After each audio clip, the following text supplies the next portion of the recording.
Alors, je vais corriger l'exercice 10 qui est un début de problème sur les variables aléatoires.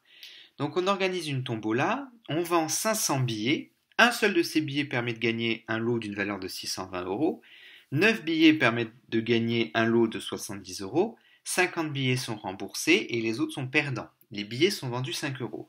X, c'est la variable aléatoire qui à chaque billet associe la somme algébrique. Donc c'est-à-dire le positif si c'est un gain, négatif si c'est une perte. Quelles sont les différentes valeurs prises par X? Bon, il suffit de lire l'énoncé.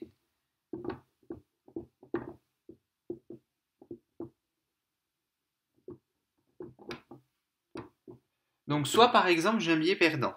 Bon, je l'ai acheté 5 euros, ce qui fait que je l'ai perdu. J'ai perdu 5 euros. Soit je suis remboursé, donc j'ai gagné 0. Soit j'ai gagné un lot de 70 euros, mais comme j'ai payé 5 euros mon billet, ça fait que j'ai gagné en fait 65 euros. Et soit j'ai gagné le lot de 620 euros, mais comme j'ai payé mon billet 5 euros, en fait j'ai gagné 615 euros. Donc il faut juste penser à prendre les prix et à retrancher 5 euros. Donc la loi de probabilité de X,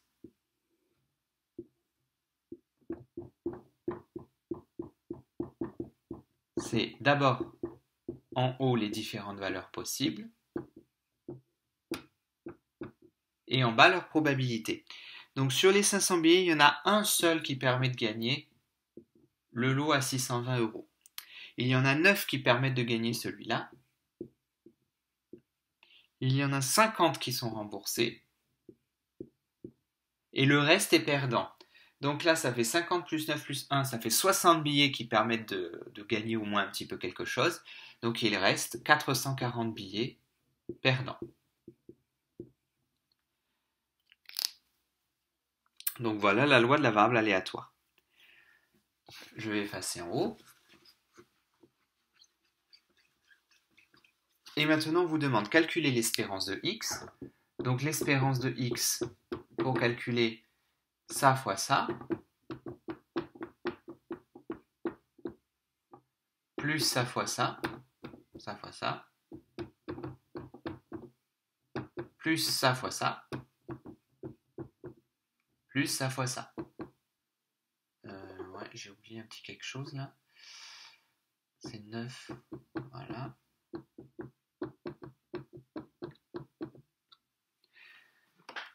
Donc, si je fais mon calcul,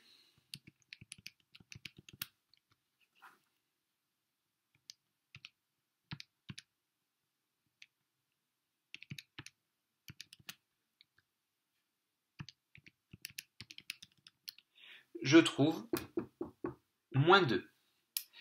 Et alors, on nous demande d'interpréter le résultat obtenu.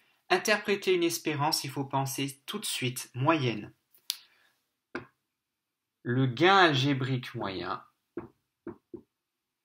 Alors, soit vous dites le gain algébrique moyen est de moins 2 euros, soit vous pouvez dire en moyenne,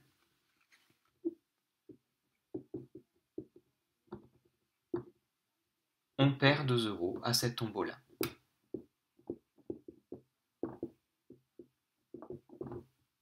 Ce qui fait que le jeu n'est pas équitable. Un jeu équitable, c'est quand la moyenne est à 0. C'est pas qu'on peut autant gagner que perdre, mais la moyenne est à 0. Alors que là, comme la moyenne est négative, c'est défavorable au joueur.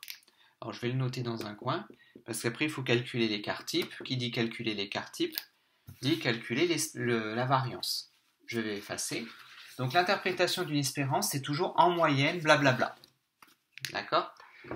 Alors d'abord je calcule la variance. La variance, c'est comme l'espérance, sauf que la première ligne, je la mets au carré.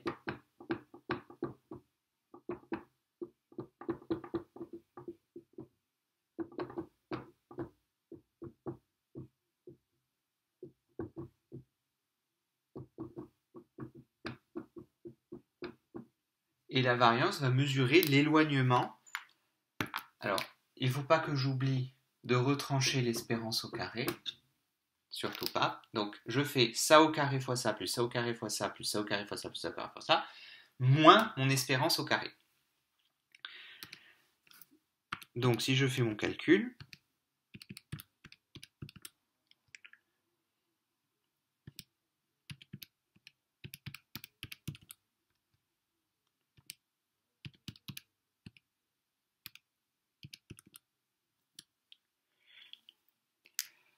je trouve très précisément 850,5. Donc la variance est très très grande. Ça veut dire que les valeurs vont potentiellement beaucoup s'éloigner de mon espérance. Et donc pour calculer l'écart type, alors attention, l'espérance, alors comme x est en euros, la variance est en euros au carré, c'est l'écart type qui va être en euros. Donc l'écart type, racine carrée de 850,5, ce qui nous donne environ, alors on a arrondi à 2 chiffres après la virgule, donc l'espérance est en euros, l'écart type est en euros aussi, donc ce qui fait que en moyenne, ma variable aléatoire va être éloignée de son espérance de 29 euros. Donc quand je fais mes observations, donc mon grand nombre d'observations que j'en fais la moyenne, je trouve moins 2. En revanche, si je regarde l'éloignement de mes observations à l'espérance, je vais trouver une moyenne de 29,16. Donc voilà, on vous demandera quand même pas d'interpréter la variance et l'écart type, on vous demandera juste d'interpréter l'espérance.